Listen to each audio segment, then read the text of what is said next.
Starting this Friday, you will be forced to operate between 5 a.m. and 7 p.m. as the president announced an indefinite and nationwide curfew to check the spread of the coronavirus. Now, the president warned of even more stringent measures if you do not comply.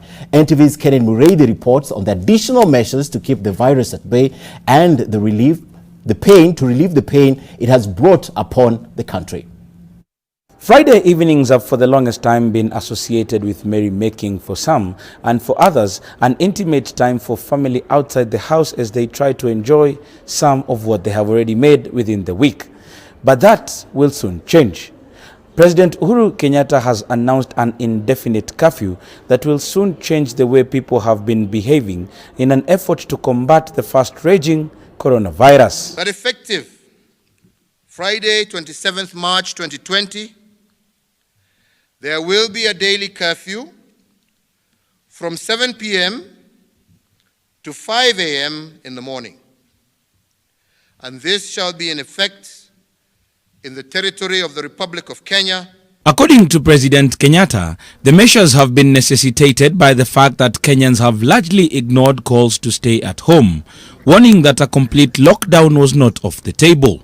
If these measures are deemed to be inadequate, we shall, without hesitation, take even further and more drastic measures to ensure that the cardinal duty of the government and the state, which is the protection of life and property, is assured.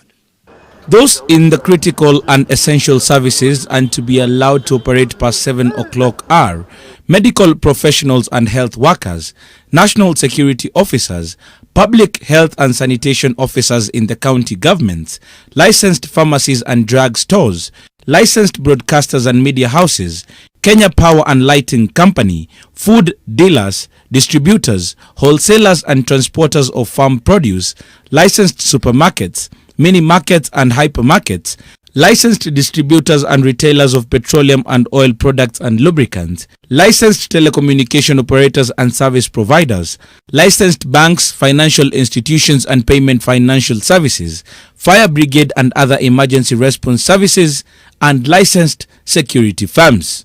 I want to reiterate that we have taken these basic measures to protect life,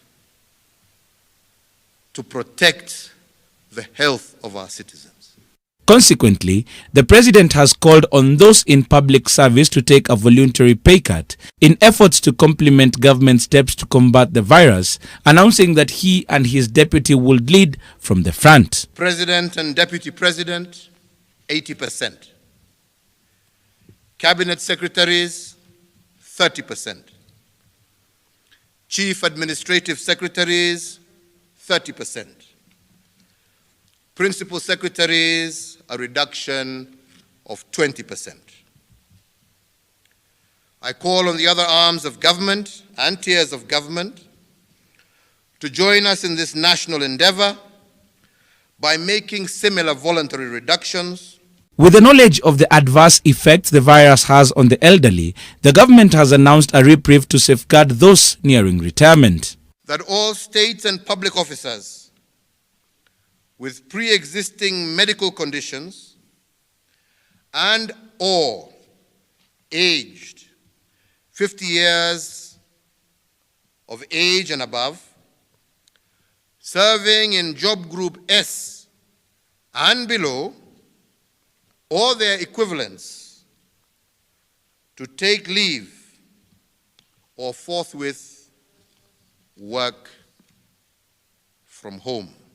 President Kenyatta has again directed Cabinet to meet twice weekly under the chairmanship of Interior Cabinet Secretary Fred Matiang'i, with the main aim of seeking fresh ways to combat the virus. Kennedy Muredi, NTV.